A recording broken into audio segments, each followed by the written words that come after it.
Visual aids are always helpful to help guide your students, and emojis are a great way to do that. We all love a good emoji. So I'm going to show you a couple different ways that you can use emojis.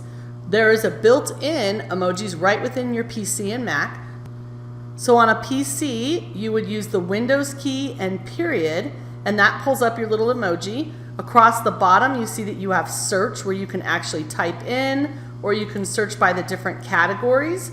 Up top here, you do have some different options as well. These options, like this one, if I use one of these, you can actually change the font color on these ones as well. So you would just highlight it, come up to your font, and then choose the different font colors that you want. So that is one way that you can use it right within your documents, slides, works within all those features.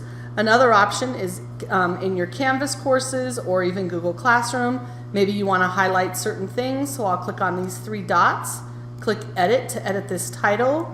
So then put your cursor where you want the emoji to go. And on a Windows computer, it is the Windows key and period. On a Mac, it would be Control Command Spacebar. And then I'm going to actually search this time, and I'm going to type in the word, oops, I had already typed it, calendar. But as you can see, as I start to type it in, it comes up. Then I'm going to choose calendar right here, and it's going to put that little icon in there for me.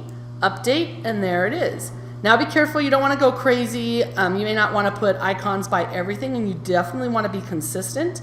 So like if this weekly agenda has a calendar icon, this one down here should probably have the same, so I would want to change that. Another way you can get emojis is by Chrome extensions, or there's a lot of websites out there, so this Emoji Keyboard is one I like. And what that does is it puts the extension right up here in the upper right hand corner. So I can come here, click on this, brings this up. Again, I have the different categories where I can find things. I'll just grab this pizza. When you left click on it, it copies it to your clipboard. Then I can come here, click on my three dots again, paste it, and there is my little icon right in there. So again, make sure that you have some consistency with how you're using it. Don't go too crazy, but definitely check out emojis as a visual aid.